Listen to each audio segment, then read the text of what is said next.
So I'm going to be doing the trespass offering.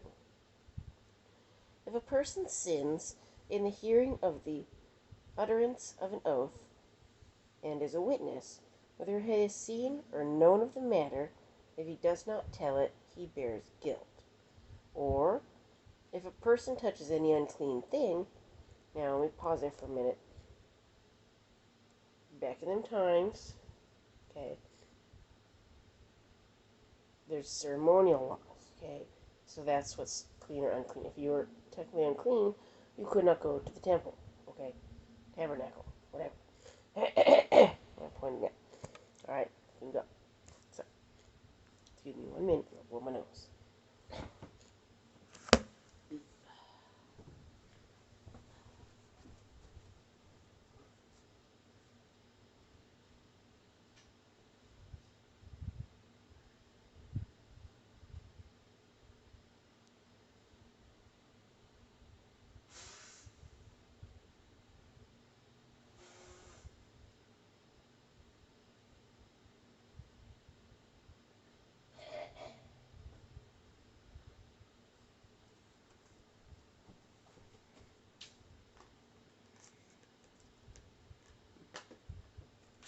Okay.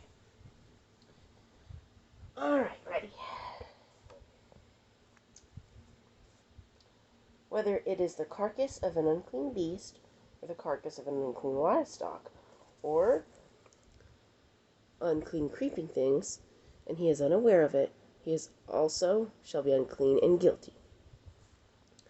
Or, if he touches human uncleanness, whatever uncleanness with which a man may be defiled, and he is unaware of it, when he realizes it, then he shall be guilty. Or, if a person swears, speaking thoughtlessly with his lips, to do evil or to do good, whatever is that the man may pronounce by an oath, and he is unaware of it, when he realizes it, then he shall be guilty in any of these matters. And it shall be, when he is guilty in any of these matters, that he shall confess that he has sinned in that thing. And he shall bring his trespass offering to the Lord for his sin which he has committed, a female from the flock, a lamb or a kid of the goats as a sin offering, so the priest shall make atonement for him concerning his sin.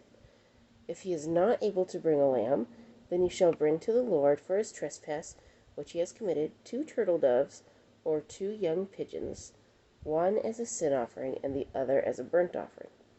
And he shall bring them to the priest, who shall offer that which is for the sin offering first, and wring off its head from its neck, but shall not divide it completely. I know that sounds gross, but if you're a farmer, ever hunted before, that's what you do.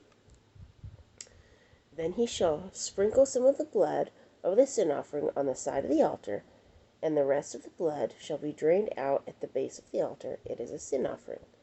And he shall offer the second as a burnt offering, according to the prescribed manner, so the priest shall make atonement on his behalf for his sin which he has committed, and it shall be forgiven him. Okay?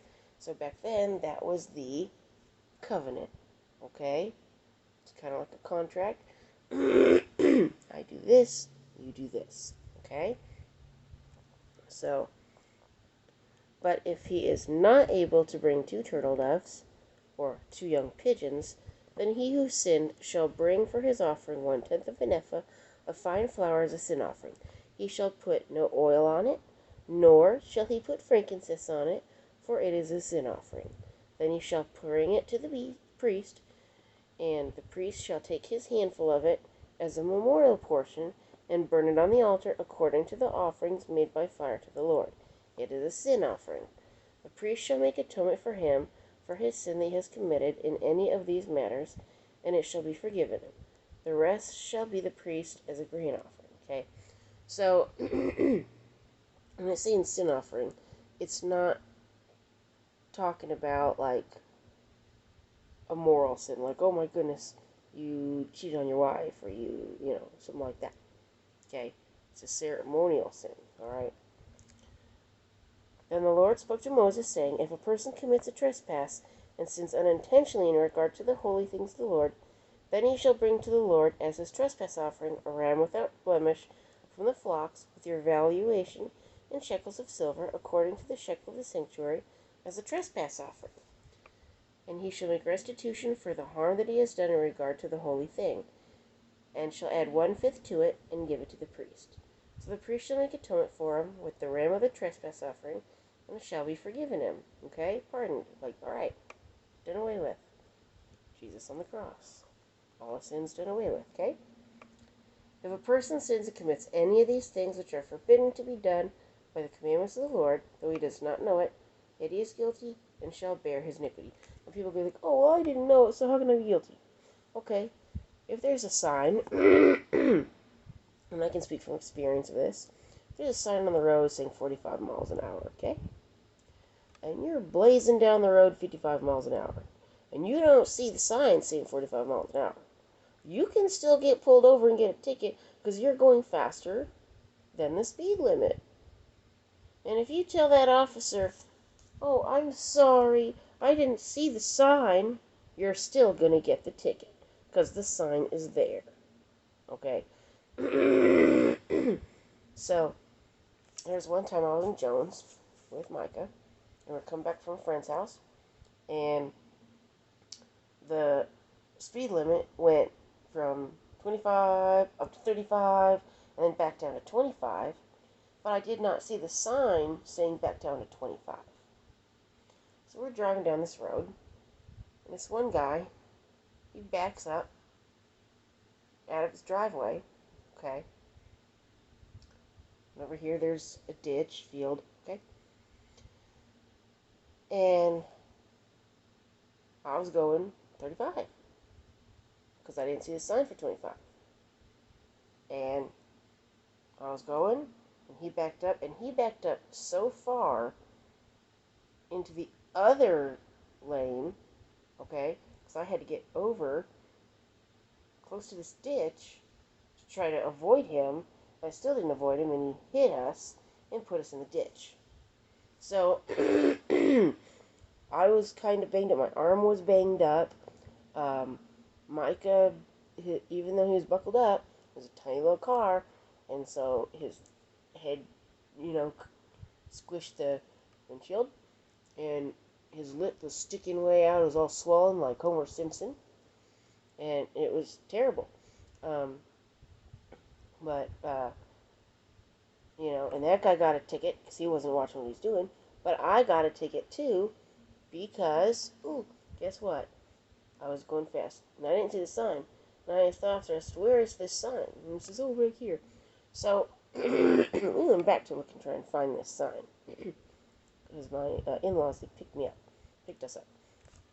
And so we tried to find the sign. It was hidden behind a bush. You couldn't even see it. So, but still, I was going faster than the speed limit, so I still got a ticket. So ignorance of the law doesn't mean that you can get out of it. Like, oh, I didn't do anything wrong because, I didn't know. No, you still did something wrong. You just didn't know. Okay. But anyway. Where am I at? And he shall bring to the priest a ram without blemish from the flock, with your valuation, as a trespass offering. So the priest shall make atonement for him regarding his ignorance, in which he erred and did not know it, and it shall be forgiven him. Okay. Wipe slate clean. Okay. It is a trespass offering. He has certainly trespassed against the Lord. Okay. So, when, in the Old Covenant time, when you trespassed in those ceremonial laws too, then, that was considered a sin. It wasn't, a moral sin, like, hey, like I said, I cheated on my wife, or I stole something, or lied to somebody about something, whatever. It was, these are certain ceremonial things that you have to do, or, this contract is, not fulfilled. Okay, so this covenant, okay, we're in a new one, because of Jesus. Okay, this was for the Israelites, okay, so, anyway, but, now that y'all understand that a little bit, because a lot of people, when they try to talk about, sin and stuff. And they go, well, where's these ants? I don't know where we're getting these ants. Oh, it's rain. Okay. Uh, let me find out where the heck they are. Um, but when they go, they're talking about sin, okay? They're like, oh, well, in the Old Testament it said not to mix two different kind of clothes together. That's ceremonial sin, okay? You know, sin about blood and different things, okay? We'll get into later, but, you know, and then there's moral sin. What is okay and not okay? Is it okay to just cheat on my wife because I feel like it? No. Is it okay to, do things with an animal? No. Okay, there's certain things, and even the New Testament mentions things that people think that it doesn't. They're like, oh, it doesn't mention this or that. Yes, it does. So we'll get into that all later, though, down the road. So, but right now we're just talking ceremonial sin.